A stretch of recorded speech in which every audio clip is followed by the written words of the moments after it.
Oupelaï, ça c'est le mot, ça ressemble à oh oh quand ça va moins bien, hein, on dit oupelaï. Et j'avais eu l'idée de jaser avec mon amie docteur Nadia Gagné, qui est psychologue, pour voir si on pouvait faire l'amalgame, le mariage de nos deux forces. Alors, elle est psychologue, elle donne plein d'outils, elle sait lire les émotions des gens et les orienter pour leur donner des trucs, alors que moi, j'illustre mon côté cartoon, un peu bonhomme gros nez. Alors, je voulais qu'on fasse une BD où on aborde à chaque fois une thématique, comme l'anxiété de performance, le conflit de loyauté entre les amis, gérer la déception. Alors, une BD avec plein de personnages et ici, le petit hippocampe qui apparaît, qui est un peu la voix de Nadia pour vous donner des trucs. Ça a démarré avec mon ami Tristan Demers qui m'a parlé de l'idée de faire une bande dessinée, mais avec un contenu qui aurait un peu de psychoéducation dedans, en fait, pour aider les enfants à prendre des petites stratégies. Donc là, le travail qu'on a eu à faire, nous deux, c'est d'équilibrer un petit peu comment faire cette bande dessinée-là, parce qu'il faut qu'il y ait un côté ludique, amusant. Et puis en même temps, bien, moi, j'avais un objectif vraiment d'apprendre des choses aux enfants. Donc, il fallait trouver l'équilibre entre ces deux objectifs-là. Alors là, on a fait des croquis. On a commencé par voir à quoi pouvaient ressembler Miro et Billy, les deux jumeaux héros de nos aventures. Ensuite, leurs amis Enzo, Lou, la famille recomposée, Sébastien, Youssef, la maman, Marisol, Clara, le professeur un peu flyé qui enseigne le théâtre.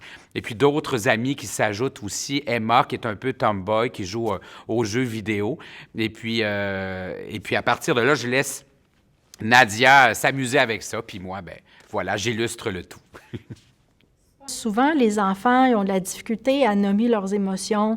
Ils ont de la difficulté aussi à ouvrir leur cœur sur certains sujets, à aborder certains sujets plus difficiles. Et quand on leur présente un petit livre d'histoire dans lequel c'est d'autres personnages qu'eux-mêmes qui vivent des situations dans lesquelles ils peuvent se reconnaître, souvent, ça ouvre le dialogue. Ça les encourage à en parler avec quelqu'un. Et puis, ça leur donne des mots pour mieux exprimer comment ils se sentent dans certaines situations. Nadia et moi, on s'est d'abord parlé. On a essayé de voir avec l'éditeur Petit Homme qui nous a appuyé là-dedans si ce projet-là pouvait fonctionner et rouler dans le temps. Est-ce qu'il y a suffisamment de thématiques? Je pense que oui, hein, parce qu'on en vit plein de petits problèmes. Et des aléas de la vie, c'est pas des gros problèmes, mais c'est des petites choses qui nous chicotent ou qui nous empêchent d'être bien au quotidien. On vit des situations, des fois, malencontreuses. Alors, j'avais envie de voir si c'était possible. Et oui, ça a cliqué tout de suite, une belle chimie. Alors là, on a démarré. On en a déjà 4, 3 qui paraissent cet automne, un autre après les fêtes. Il y en aura d'autres sûrement. Puis là, on a plein d'idées en tête et je me suis attachée au personnage que j'ai concocté. J'ai une idée géniale à vous proposer pour notre cours de théâtre. Moi, tant que je n'ai pas à chanter. On organise des matchs d'improvisation? Oui, de l'impro. Encore, on en a fait tout l'automne. Ma mère fait partie du comité de parents. Elle nous a dit qu'on montrait une comédie.